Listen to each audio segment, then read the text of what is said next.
He punched the old man straight in the face, like he was hitting a bag of trash, not a human being. Blood splattered onto the sun-baked asphalt, and no one stepped in. Ray Holden lay sprawled between two cars, the metal edge of a shopping cart digging into his ribs. A bottle of milk rolled slowly across the pavement, leaking from a hairline crack. Someone's phone camera was already up. Someone laughed. He blinked through the blood, warm, metallic, running down into his eye. His jaw throbbed. A copper taste flooded his mouth. His fingers twitched toward the ground, trying to brace, to lift himself. "Stay down, old man," the boy barked, tall, maybe 17, baggy hoodie, red Nikes, face clean, smooth, untouched by life. "Mind your fucking business next time." Ray didn't answer. Not yet. It started with litter. That was it. Just a goddamn fast food wrapper, tossed out of a sedan by a girl too young to care. Ray had paused at the curb, watching her get out, tall, thin, with bleached hair, and her phone, glued to one hand. The bag hit the concrete with a dull flutter. The smell of ketchup and fries bloomed in the heat. He'd said one thing, one calm, steady sentence. "You dropped something." She rolled her eyes and walked off. Then came the boy, her boyfriend, or bodyguard, or just a bored asshole. He swaggered over, grinning like a hyena. "You talking to my girl, old man?" Ray had answered the way he always did, like a soldier. Clear. Measured. "I asked her to pick up her trash." That's when the punch came. Now, sirens howled in the distance, faint, but closing. Ray was still on the ground, one hand pressed to his cheek. His vision pulsed. Someone finally spoke, not to him, to their phone. "Yo, this guy was like, harassing her or something. I got it on video." Crazy. Ray's eyes flicked toward the voice. A group of teenagers stood nearby, filming. No one helped. No one asked what happened. Just lenses pointed like rifles. He felt heat rise in his chest. Not just pain, humiliation. The same humiliation he'd felt 50 years ago in the jungle, when his commanding officer pissed himself before they even got to the village. He tried again to sit up. This time, someone kicked the cart, a casual nudge, sending it rattling. Against his side. "World don't belong to you anymore, Grandpa," the boy said. "Get used to it." By the time the police arrived, the video had already gone viral. It hit TikTok within minutes, a 5-second clip, shaky and cropped. Ray pointing at the girl, stepping forward. No context, no sound. Captioned, "Old Racist. Attacks teen girl over nothing." Karen energy. The comments came fast. "Hope he broke a hip. He voted for Trump, no doubt. This the dude who thinks he fought for freedom." Ray's name wasn't in the video, but someone recognized him. Someone always does. By evening, the HOA called. There's been some concern. By morning, his daughter wouldn't return his texts. By the weekend, someone spray-painted fascist pig across his garage door. Ray stared at the mirror. The swelling had gone down, but his left eye was still purple, yellow at the edges. A rainbow of aging flesh. He touched the bruise, not gently. On the shelf below the mirror sat his Navy cross, in a wooden box, velvet-lined. Next to it, an old photo from 1971. Him and his squad, rifles raised, one finger in the air. He didn't remember the joke. He remembered the smell of blood on wet leaves. His lips moved without sound. Then came the voice from behind his ribs. Not memory, not hallucination. You promised you'd never use it again. He turned to the locked cabinet, in the back corner of his garage. He hadn't opened it in years. Didn't even remember where the key was. But his hands did. He buried it under the concrete floor of his garage, but it never stopped breathing. Ray Holden didn't believe in ghosts, not really. But he believed in memory, and memory had claws. The first night after the attack, he didn't sleep. He sat in his recliner with the television on mute, the glow painting shadows across his face. The milk bottle from Walmart still lay on the counter, unopened. He couldn't bring himself to touch it. Outside, the Texas night murmured with crickets and distant freight horns. Inside, the only sound was the soft click of a lighter over and over in his right hand, no cigarette. Just the flick, the flame, then silence. 50 years ago, the jungle had been louder. Always louder. July 1971, somewhere near Quang Tri Province. Operation Linebacker was in full swing, but Ray's team wasn't dropping bombs. They were, walking into silence. Black Ops, no insignias, no oversight. The air was thick with rot and gun oil. His unit, unofficially called Vulture Zero, was assigned to extract a local girl accused of helping the Viet Cong. She was 19, accused by a man who sold her out for a pack of American smokes. They found her in a collapsed shack, crouched under her dead father. The order was clear. No survivors, no contamination. Burn it down. Ray had hesitated. Just 1 second. That was all it took. He killed his commanding officer with a single shot to the back of the head. Said it was enemy fire. Said it was chaos.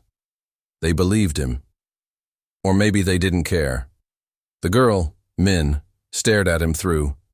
The smoke, her face covered in ash, her hands trembling but empty. She never spoke to him. Not then. In the garage, present day, Ray stared at the old wooden crate he'd dug up after midnight. It was covered in oil-stained towels, wrapped in 2 layers of duct tape. The padlock had rusted, but he broke it with a crowbar. Inside, under layers of cloth and dust, lay a small black revolver, .38 Special. Nickel finish, American steel. The last thing he kept from Vietnam, not for defense, for memory. He held it like it weighed 1,000 pounds. 2 weeks after the parking lot incident, a letter arrived. No return address, just his name, written in pencil, inside, a single piece of paper, neatly typed. You said you'd never pick it up again, but I saw your hands on the news. We're all older now. Don't forget who you left behind. Underneath was a photograph, a grainy snapshot of a woman standing in a grocery store aisle, taken recently, her face blurred. But the hair, the posture, it twisted something inside him. He whispered, the name, Min? It couldn't be. She would be in her 70s now, maybe older. But the shape of the face, the set of the shoulders, memory has claws. He started digging through his old war boxes. Not medals, those were easy, the classified reports, the photos that were never supposed to be taken, a map, names scribbled in the margins, one name circled in red, Nguyen Minh Truc. Below it, in Ray's own handwriting, so old it was. Barely legible. Do not contact, do not expose, witness. His hands trembled. He drove to the Walmart again, same parking lot, parked at the far end, just watched. Teenagers drifted in and out of the automatic doors, headphones, vape pens, laughter. The boy who hit him, Eric, walked past again, didn't see him. Ray's hand brushed the inside of his coat, feeling the cold metal tucked in the lining. He didn't move, just watched, listened, until a woman stepped out of the store. Older. Asian. Thin-framed. A grocery bag in one hand, keys in the other. She turned slightly, and for half a second, their eyes met. He saw something flash across her face. Recognition. Shock. But she turned away, fast, stepped into a black sedan, and drove off. Ray sat there long after the sun dipped below the horizon. The parking lot emptied. The silence came back, but the heartbeat under the concrete floor of his past was wide awake now. The gun didn't speak.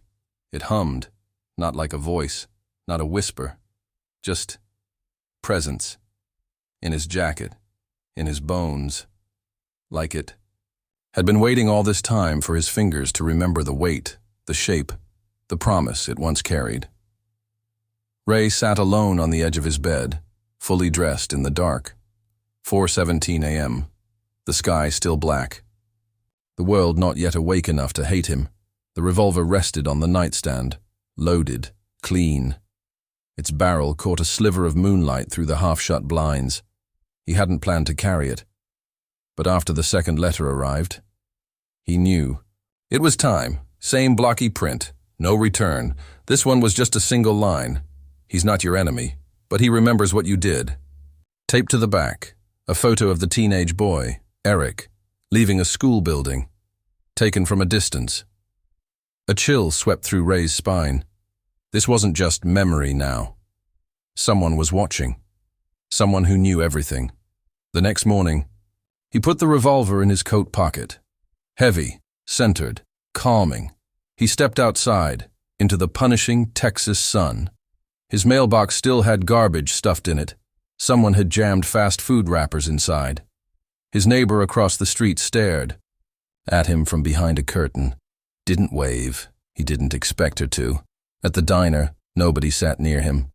The waitress, Mary with the gravel voice and sunspots, dropped his coffee without a word. He watched the door the entire time. Every person who came in. Every teenager in a hoodie. Every black sedan that passed by the window. His hand kept drifting to the inside of his coat, not gripping the gun, just touching it, like a talisman, like proof. He found the school, Eric's high school, red brick, chain-link fence, metal detectors at the front. Ray parked 2 blocks away, just watched. Bell rang. A flood of students poured out, laughing, pushing, untouchable. Then he saw him, Eric. Backpack slung low, headphones in, laughing with 2 others. Ray's grip tightened on the steering wheel. Not rage, not revenge. A question. Why did this kid matter? Why was his face on the letter? Why did Min, if that really was her, send it? He followed them for 2 blocks, just to see, just to know where the boy went. They stopped at a corner store, bought snacks, shoved each other, laughed again. Eric took out his phone, swiped, tapped. Ray parked across the street, eyes narrowed. Something in his chest coiled tight. He stepped out of the car, crossed the street, fast, not thinking. Eric turned, saw him too late. Ray stood 3 feet from him. Neither spoke. A second passed. 2. The wind kicked dust between them. Then Ray said it, low, controlled. Do you know what it's like to watch a man burn alive? Eric blinked, confused, alarmed. Ray didn't stop. Do you know what it sounds like when someone you trusted begs for his life? And you have to kill him anyway? Eric's mouth opened slightly. His friend stepped back. Who the hell are you? Ray smiled, but it was broken. Not kind. You don't remember what you saw. But I think she does. He turned and walked away. Got in the car, left before they could speak. That night, someone broke a window in his house. The rock landed on his kitchen floor, wrapped in cloth. He unrolled it. Inside, a small folded photograph, faded, torn, old military film. It was of him, young, standing. In a field, rifle across his chest, behind him, almost invisible, Min looking directly at the lens. She had been there. That moment. That shot. Someone had saved it. Ray sat at his kitchen table, fingers trembling, gun beside his plate. He stared at the photo. Everything was unraveling, the timeline, the guilt, the silence. And then, for the first time since that jungle, he remembered something new. A scream, a hand pulling him back. Ming, not just a witness. She tried to stop him. She had grabbed his rifle. He hadn't saved her. She had saved him, and now, she was warning him again. But from what? The click of the doorknob was too soft for him to hear, but the floorboard creaked. That was enough. Ray was already on his feet before the second kid crossed the threshold. 3 of them, black hoodies, gloves. One held a phone, already filming. Another had a spray can, shaking it with fast, nervous clicks. They thought he was asleep. They thought this would be funny. Ray didn't yell. He didn't warn them. He just stepped out from the shadows and pointed the revolver straight at the center. "Boy's chest. On the floor," he said. The room froze. The sound of their breath, sharp, uneven, filled the silence. The phone wobbled. One kid whimpered. I said on the funning floor. "Face down. Hands out." They dropped. Fast. Panic-stricken limbs. One kicked over a lamp. The spray can rolled into the hallway. Ray's finger hovered just above the trigger. Didn't shoot. He didn't want to. But something deeper than logic had pulled that gun from his coat. Something old, primal. Something learned, in the jungle, in the fire, in the silence after the shot.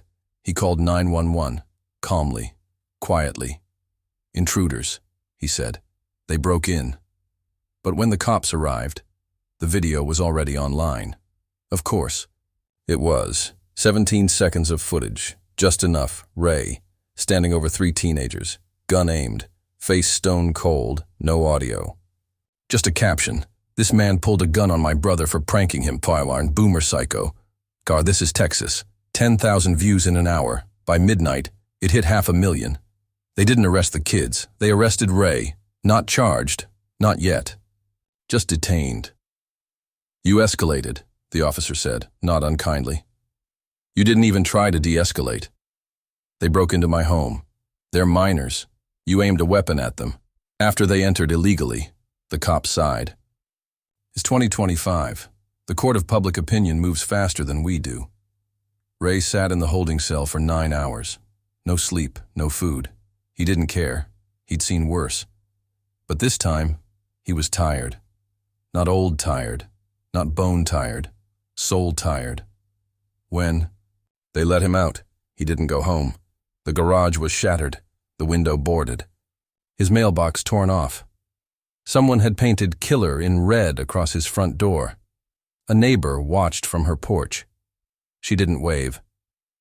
Back in his car, the letters waited for him. A third envelope, no stamp, just placed under his windshield. Inside, a single sentence. "You pulled the trigger then. Will you pull it now?" There was a photo stapled to it. This one was old, military issue, but not of Ray. It was of Captain Dalton, the CO. Ray had executed in 71.